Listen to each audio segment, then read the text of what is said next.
કે બહુચર તારો ઇતિહાસ બહુ જબરો છે।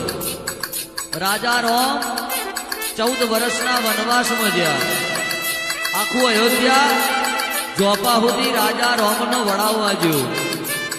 પ્રભુ રામે એવું કીધું કે હવે જોપેથી સ્ત્રી ને પુરુષો ભાઈઓ ને બહેનો પાછા વળી જાઓ। તે દાડે સ્ત્રી અને પુરુષ પાછા વળી ગયા, પણ જે સ્ત્રીમય ના આવે અને પુરુષમય ના આવે એવો કિન્નર સમાજ અયોધ્યાના જોપે પલોઠી વાળીને બેહી ગયો। 14 વર્ષે રાજા રામ પાછા આયા।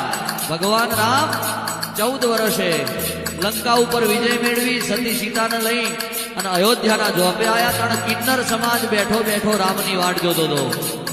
રામે કીધું કે તમે અહીં કેમ બેઠા છો? કે આજના નહીં બેઠા, 14 વર્ષથી બેઠા છે। કેમ? કે તમે વનવાસમાં ગયા તે દાડે સ્ત્રી પુરુષો ભાઈઓ બહેનો પાછા વળવાનું કીધું હતું।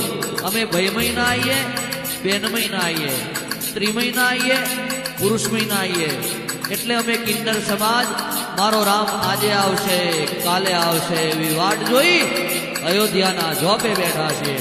તે દાડે રાજા રામ ખુશ થયેલા અને અંતરના આશીર્વાદ આપ્યા હતા। કડી આકારનો કળિયુગ આવશે અને જીના ઘેર હવા છે ને માટીની ખોટ હશે, જીને વસ્તીની ભૂખ હશે, જીને વાંઝિયા મેણું હશે, જીને લક્ષ્મીની સંપત્તિની સમૃદ્ધિની સંતતિની ખોટ હશે, એના ઓગણે સાચો કિન્નર, એવો કિન્નર સાચો કિન્નર મા બહુચરનો સેવક 3.5 તાલી પાડીને એમ કહે છે કે જા તારી પેઢીની જય થઈ જશે।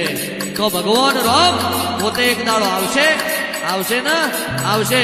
એવા કિન્નર સમાજને આશીર્વાદ છે મારી બહુચર।